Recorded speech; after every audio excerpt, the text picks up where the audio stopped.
4 নম্বরে 4টি হাঁস ও 6টি মুরগির মূল্য একত্রে 4,680 টাকা। একটি মুরগির মূল্য 420 টাকা হলে 2,700 টাকায় কয়টি হাঁস ক্রয় করা যাবে? যেহেতু মূল্য আছে একত্রে দেয়া আছে আর যেহেতু দেওয়া আছে একটি মুরগির মূল্য, তাহলে এখানে 6টি মুরগির মূল্য আমাদের আগে বের করতে হবে। তাহলে দেয়া আছে একটি মুরগির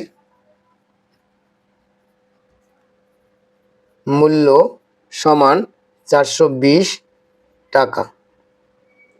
সুতরাং 6টি মুরগির মূল্য সমান 420 গুণ 6 টাকা সমান 600 6 দুগুণে 12 2 হাতে 1 4 ছক 24 আর 1 25। এটা হচ্ছে 6টি মুরগির মূল্য। এখানে 6টি মুরগি এবং 4টি হাঁসের মূল্য। তাহলে 4টি হাঁসের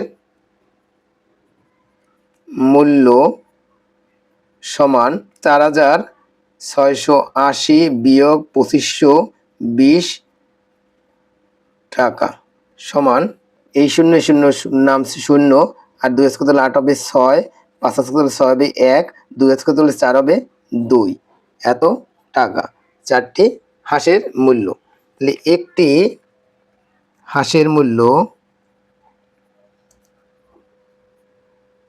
সমান 2160 ভাগ 4 টাকা সমান 4 5 20 থাকে 1 আর 6 16, 4 4 16, 800 0, 4 0 0 টাকা।